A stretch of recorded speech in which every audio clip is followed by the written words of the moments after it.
दोस्तों, आज की कहानी में आगे बढ़ने से पहले अगर आपने हमारा चैनल सब्सक्राइब नहीं किया है तो कर लें और साथ ही वीडियो को लाइक शेयर कमेंट जरूर कर दें। तो चलिए जानते हैं एक और बहुत ही डरावनी कहानी। दोस्तों, दिल्ली कैंट की उस रोड में दाखिल होते ही मेरे दोस्त प्रीतम ने कहा, भाई अभी अभी हम जिस इलाके में दाखिल हुए ना, वो जगह बहुत ज्यादा हॉन्टेड है। उसकी बात सुनकर मैं थोड़ा हंसते हुए बोला, अरे भाई, इस जनरेशन के होने के बाद भी तुझे इन चीजों पर विश्वास कैसे हो सकता है।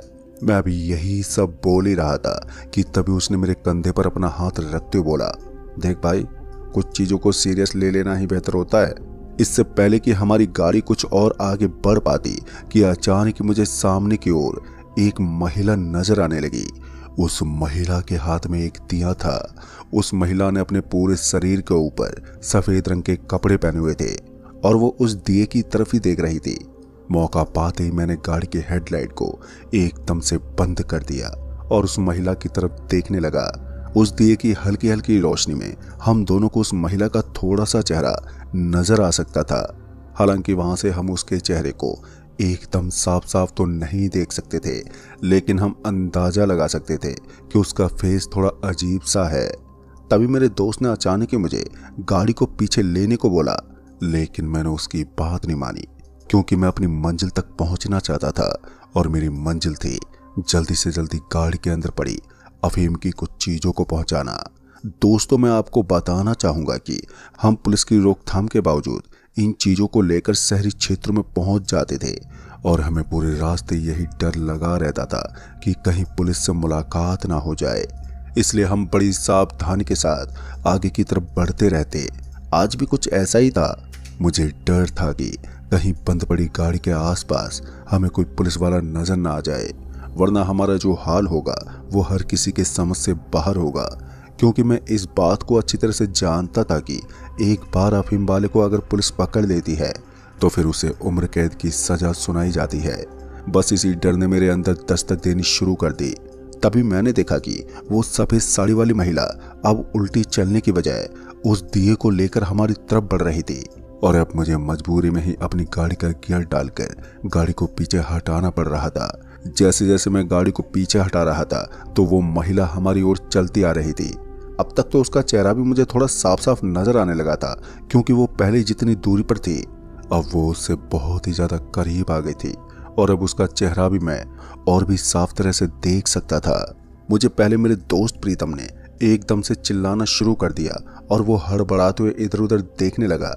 तभी मैंने अपने दोस्त प्रीतम को पकड़ते बोला, अरे भाई क्या हुआ, पागल वागल है क्या, इस तरह की हरकतें क्यों कर रहा है। मेरी लफ्ज सुनकर प्रीतम एक पल के लिए मेरी तरफ देखते बोला, भाई तुझे दिखाई नहीं देता सामने से कौन सी बला हमारी ओर आ रही है। मैं भी इस बात से अच्छी तरह से परिचित था कि सामने की तरफ आने वाली एक कयामत है जिसके डर और खौफ ने हम दोनों को और भी ज्यादा डरा कर रख दिया है। मैंने अपनी गाड़ी को धीरे धीरे पीछे करना शुरू तो किया, लेकिन अब ऐसा लग रहा था कि गाड़ी को पीछे चलने में भी दिक्कत होने लगी थी। तभी मैंने एक्सीलेटर के ऊपर पैर दबाया, लेकिन जैसे ही मैंने पीछे पलट कर देखा तो गाड़ी किसी वाट की वजह से एक जगह पर ही रुक गई थी। मैंने गाड़ी की एक्सीलेटर को और भी जोर से दबाने की कोशिश की, लेकिन गाड़ी चलने के बजाय एक ही जगह पर आवाज करके एकदम से बंद पड़ गई। फिर मैंने दोबारा गाड़ी को स्टार्ट करने की कोशिश तो की, लेकिन मेरी कोशिश नाकाम रही। बार बार चाबी घुमाने के बावजूद भी गाड़ी स्टार्ट ही नहीं हो रही थी। ऐसा लग रहा था कि या तो गाड़ी के अंदर पेट्रोल खत्म हो गया है या फिर इंजन में कोई समस्या आ गई है। ऐसे में गाड़ी से बाहर निकलकर मुझे इस चीज को देखना था, लेकिन सामने कयामत का एक तूफान खड़ा था जिसके डर ने मुझे अंदर से दहला दिया था। अब मेरी तो हिम्मत ही नहीं थी कि मैं गाड़ी से नीचे उतरकर गाड़ी के बोनट को खोल दूं, क्योंकि अब तक वो महिला मेरी गर्दन दबोच लेती। तो ऐसे में मैंने गाड़ी के अंदर बैठे रहना ही बेहतर समझा। मेरे दोस्त प्रीतम का भी हाल बहुत ही बुरा था, लेकिन मैंने उसे भी किसी तरह समझाकर अपने बगल में बैठा कर रखा। धीरे धीरे वो औरत हमारी गाड़ी के एकदम पास आ गई। मुझे समझ में नहीं आ रहा था कि अब आगे क्या करने वाली है वो। कहीं ना कहीं वो हमारी गाड़ी का दरवाजा खटखटाने वाली थी, लेकिन जैसा मैंने सोचा था हुआ उसका बिल्कुल उल्टा। वो हमारी गाड़ी के बिल्कुल बगल से निकलते हुए पीछे चली गई। मैं उसे विंडो में देखने की कोशिश तो कर रहा था, लेकिन हैरान की बात तो ये थी कि वो सिर्फ रियल में दिखाई दे सकती थी।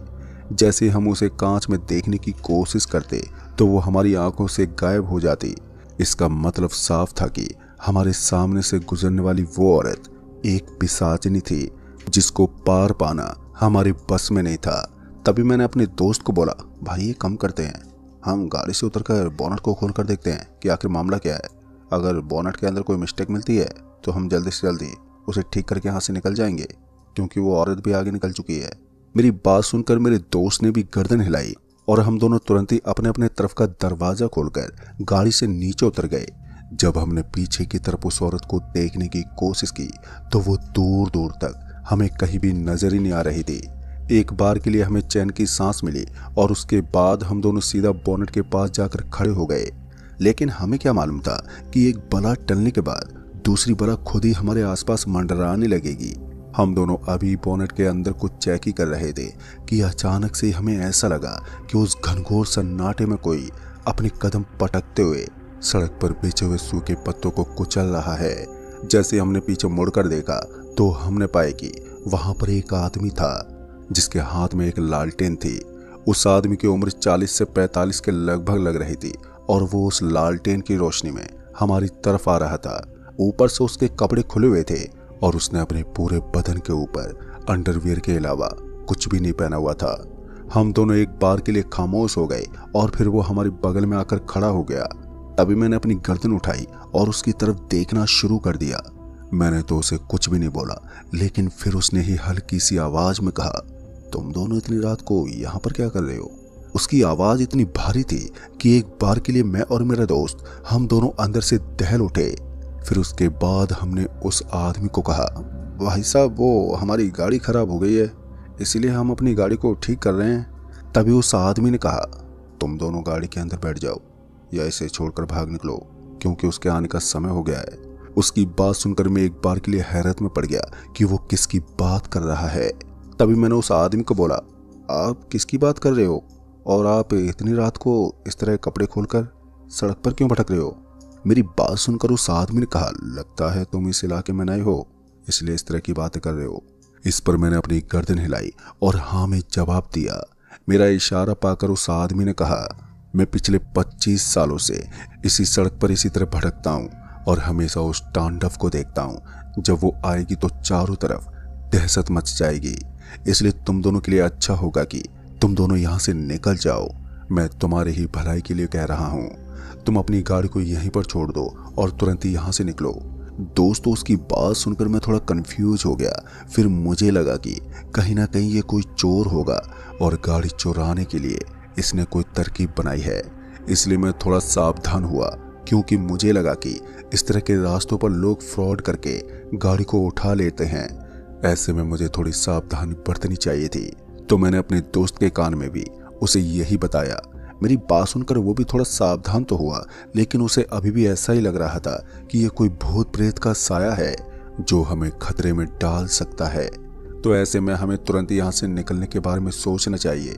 मुझे जल्द से जल्दी गाड़ी को ठीक करके यहाँ से निकलना ही बेहतर लगा। ऐसे में मैं और मेरा दोस्त हम दोनों ने जल्दी जल्दी बोनट के अंदर किसी मिस्टेक को ढूंढना शुरू कर दिया। लेकिन अजीब बात तो ये थी कि गाड़ी के अंदर सब कुछ एकदम सही लग रहा था। हमसे इधर उधर की बातें करने के बाद वो आदमी चुपचाप वहां से निकल लिया। मुझे उस आदमी का ये बिहेव थोड़ा अजीब लगा, लेकिन फिर मैंने उस पर ज़्यादा ध्यान ही नहीं दिया और अपने काम में लग गया। फिर मैंने काफ़ी बार अपनी गाड़ी के इंजन में कोई समस्या ढूंढने की कोशिश की, लेकिन गाड़ी का इंजन एकदम सही सलामत लग रहा था। फिर उसके बाद मैंने अपने दोस्त को गाड़ी में बैठकर फिर से गाड़ी स्टार्ट करने को कहा, पर इस बार जैसे उसने गाड़ी को स्टार्ट करने की कोशिश की तो फिर से वही हरकतें होने लगी। इस बार भी गाड़ी स्टार्ट होने का नाम ही नहीं ले रही थी। अब हम समझ नहीं पा रहे थे कि ऐसी मुश्किल परिस्थिति में हमें क्या करना चाहिए। एक तरफ अगर हम अपनी गाड़ी को अकेला छोड़कर यहाँ से निकल जाते हैं तो फिर गाड़ी चोरी होने का खतरा है, और अगर हम यहीं पर रुके रहते हैं तो फिर हमें भूत प्रेत जैसी ताकतों से एक अजीब सा डर लगता है। तो ऐसे में मैंने अपने दोस्त को बोला, भाई हम एक काम करते हैं, हम यहीं पर रुकते हैं, आगे जो होगा वो देखा जाएगा। कम से कम हम अपनी गाड़ी के लिए तो लड़ सकते हैं। मेरी बात सुनकर उसने भी हामी भरी और उसके बाद हम गाड़ी में ही आकर बैठ गए। हम चाहते थे कि जल्दी से जल्दी कोई गाड़ी वाला यहाँ पर आ जाए और इस सुनसान पड़े रास्ते में हमारी मदद करे। लेकिन अजीब बात यह थी कि उस रास्ते पर हमारी गाड़ी के अलावा अब तक तो हमने दूसरी कोई भी गाड़ी नहीं देखी थी। सारी उम्मीदें बिखर जाने के बाद मैं और मेरे दोस्त गाड़ी की सीटों पर जाकर आराम करने लगे। हम चाहते थे कि हम थोड़ी देर अपनी आंखें बंद करके सो जाएं ताकि हमें किसी भी चीज का एहसास ना हो। फिर हमने ऐसा ही किया। हम दोनों सीट पर जाकर आराम करने लगे। लेकिन लगभग आधा घंटा बीतने के बाद हमें महसूस हुआ कि कोई अपने पैर की आवाज के साथ हमारी ओर आ रहा है। एक बार के लिए हम दोनों डर के मारे सिंहर उठे। पहले तो हमें लगा कि हो सकता है कि ये चोरों की कोई नई स्कीम हो, लेकिन फिर जब हमने उठकर इधर उधर देखने की कोशिश की तो पहले तो हमें वहां पर कोई भी नजर ही नहीं आया। लेकिन फिर हमारी नजर एक औरत पर पड़ी तो हमने देखा कि ये औरत बिल्कुल उसी तरह से दिखती थी जिस तरह की औरत को हमने थोड़ी देर पहले देखा था। हालांकि ठीक से देखने पर पता चला कि ये तो कोई दूसरी औरत थी, लेकिन जिस तरह से उस आदमी ने बताया था उसकी एंट्री भी वैसी हुई थी। वो कभी हमें अपनी गाड़ी के बोनट के सामने नजर आ जाती तो कभी एकदम से गाड़ी के पिछले हिस्से के पास चली जाती। उसकी हरकतें किसी भूत प्रेत से कम नहीं थी। अब तो मुझे भी समझ में आने लगा था कि हमने गाड़ी के अंदर रुककर बहुत बड़ी गलती को अंजाम दिया है। शायद हमें उस आदमी की बात को मान लेना चाहिए था, लेकिन हमने नहीं माना और अब उसका अंजाम हमारे सामने है। फिर बाद में मैंने अपने दोस्त को बोला, भाई चाहे कुछ भी हो जाए लेकिन गाड़ी का शीशा मत उतारना, क्योंकि अगर हमने गलती से भी गाड़ी का शीशा नीचे कर दिया तो वो औरत गाड़ी के अंदर पहुंच जाएगी और फिर हमारा हाल बेहाल हो जाएगा। इधर मेरी बात सुनकर मेरा दोस्त बहुत ही ज्यादा सावधान हो गया, लेकिन उसके बाद कुछ ऐसा हुआ जो हम दोनों की सोच से परे था। अचानक ही गाड़ी का कांच एक एक करके टूटने लगे। हालांकि मेरी और मेरे दोस्त की किस्मत अच्छी थी कि हम दोनों उन कांचों से बचे हुए थे। अब तक तो एक भी कांच ने हमारे शरीर पर कोई खरोंच भी नहीं दी थी, लेकिन अगर ऐसा ही चलता रहता तो फिर वो वक्त दूर नहीं था जब हम दोनों ही अपनी आखिरी सांसें गिन रहे होते। बाद में मैंने किसी तरह से दरवाजा खोलकर नीचे उतरने की कोशिश की, लेकिन मेरे दोस्त ने भी मेरे पीछे पीछे उतरना बेहतर समझा और फिर हम दोनों किसी तरह से गाड़ी से नीचे उतरने के बाद सरपट भागने लगे। हम दोनों भागते भागते यही सोच रहे थे कि हम किस जगह पर जाकर रुकेंगे, क्योंकि ये रास्ता इतना खराब था कि यहाँ कभी भी कुछ भी हो सकता था। अभी हम दोनों दौड़ते दौड़ते वहां से थोड़ा आगे पहुंचे ही थे कि मुझे सामने की ओर एक बूढ़ा आदमी नजर आने लगा। दरअसल इस आदमी ने भी उस पहले वाले आदमी की तरह अपने पूरे शरीर पर अंडरवियर के अलावा कुछ भी नहीं पहना हुआ था। फिर जब मैं उसके पास पहुंचा तो उस आदमी ने कहा, तुम्हें पहले ही चेतावनी मिली थी तो तुम लोगों को वहां नहीं रुकना चाहिए था। अब वो तुम दोनों को जिंदा नहीं छोड़ने वाली, जितना जल्दी हो सके यहाँ से भाग निकलो। फिर उस आदमी ने थोड़ी देर रुककर कहा, तुम लोगों को डरने की बजाय हिम्मत से काम लेना चाहिए, और हाँ, गलती से भी किसी रोशनी वाले दरवाजे में मत चले जाना। जिस तरफ अंधेरा हो उसी तरफ जाना, क्योंकि ये काली शक्ति अक्सर विपरीत प्रभाव डालती है। उस आदमी की बात सुनकर मैंने अपनी गर्दन हिलाई और फिर हम दोनों भागने लगे। फिर मैंने देखा कि मुझे सामने एक तरफ रोशनी का रास्ता नजर आ रहा था और दूसरी तरफ एक अंधेरी नगरी थी। पहले तो मेरा मन किया कि मैं इस रोशनी वाले रास्ते में चला जाऊं ताकि मेरी जान बच सके, लेकिन फिर मुझे उस ताऊ की बात याद आ गई। दरअसल उस ताऊ ने बताया था कि हमें किसी भी रोशनी वाले इलाके में नहीं जाना है, वरना हमारी जान से सौदा हो जाएगा। इसलिए मैंने ना चाहते हुए भी उस अंधेरी नगरी की तरफ अपने कदम बढ़ाने शुरू कर दिए।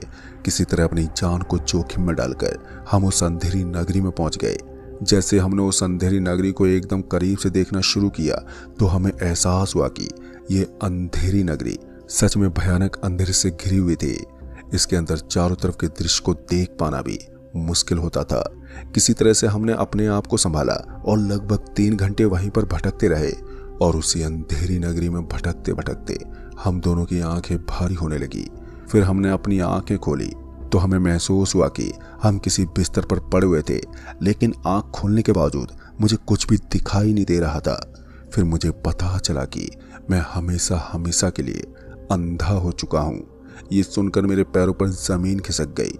फिर बहुत सारे डॉक्टर से सलाह मशक्कत करने के बाद मुझे पता चला कि मैं देख तो पाऊंगा, लेकिन उसके लिए मुझे एक मोटी रकम खर्च करनी पड़ेगी और मेरी आंखों की रोशनी लौट आएगी। लेकिन दोस्तों, मेरी जिंदगी में अब तक एक कयामत खड़ी हो गई थी। दोस्तों सच कहूं तो मैं और मेरा दोस्त लगभग 3 साल तक इसी तरह बिस्तर पर पड़े रहे। हमने अपनी आंखों का इलाज तो करवाया, लेकिन 3 साल के लिए हमने अपनी जिंदगी में कुछ भी नहीं देखा। इसलिए कहते हैं कि कभी कभी कुछ लोगों की बातों में सहमति जतानी चाहिए, वरना अक्सर भूतों के बताए हुए रास्ते आपको अंधेरे में ही धकेल देते हैं। तो दोस्तों इस कहानी में बस इतना ही। कहानी आपको पसंद आई हो तो वीडियो को लाइक शेयर कमेंट जरूर कर दें।